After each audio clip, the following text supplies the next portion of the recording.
Hi, everybody. Alexia and I welcome you to our podcast. And we have a great series that Alexia suggested combining medical breakthroughs and scientific breakthroughs with Women's History Month. So we have a whole series of world famous women scientists, and from Rosalind Franklin, DNA, to Madame Curie, radioactivity, to Lisa Meitner, atomic energy. Can't get much bigger than that. And yesterday we started out with number one, Candace Pert.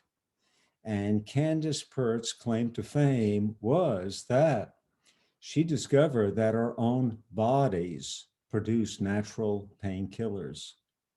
And she coined the word endorphins. How many of you out there have heard of endorphins, the runner's high? But Candace Pert's contribution is particularly apropos today because of these synthetic opioids. So the more you know about Candace Pert's work, the less you're inclined to do opioids because your own body makes the natural opium in the form of endorphins. Wow. Today is one of my all-time favorites. Okay. How many people out there heard of Carl Sagan?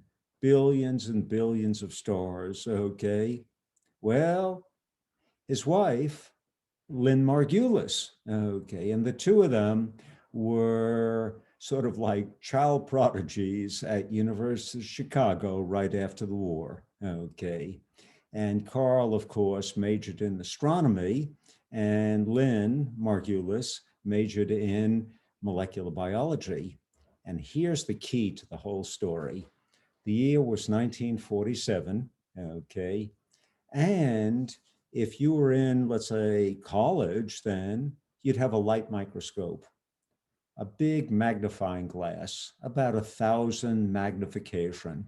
And you could see a cell and a nucleus, and that's about it.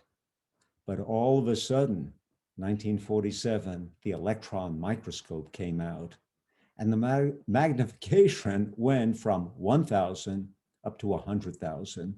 And all of a sudden, new structures were seen that were never, ever seen before by any human being. And in particular, long story short, is Lynn Margulis, Carl Sagan's wife, focused in on a structure called the mitochondria. And we did many podcasts on mitochondria. And she took a look and she says, you know something? They look just like bacteria. Everyone started laughing. Well, fast forward, she spent her career as a professor of biology, University of Massachusetts at Amherst. And what she did, just like a Philadelphia lawyer, she meticulously adduced proofs. Not only do they look like bacteria, but they have DNA like bacteria. They divide like bacteria, and about 100 other parameters. And you know something? Everyone stopped laughing because Lynn Margulis was proved correct. And I ran over to the local college bookstore to see her work, and it's now not even theory, but it's considered by all the scientists as fact. Genius stuff. And she held her ground for 30 years and just stuck with it. One of the great all-time women scientists. And the key, now this is a very simple version, but just to get the core idea, what she showed was the greatest win-win situation in all of biology. And that is basically, again, the simple version is that our cells provided the home, and the morphed bacteria, okay, which turned into the mitochondria, provided the energy of life.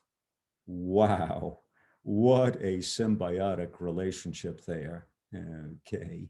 And so the key is that the bacteria over eons of time morphed into our energy producing factory, the mitochondria. And Alexia always insists on giving practical pointers. I tend to be a little theoretical, okay? And the practical pointers is that these mitochondria, think about it. This is where the energy of life comes from. This is where our energy comes from. What could be more precious than that?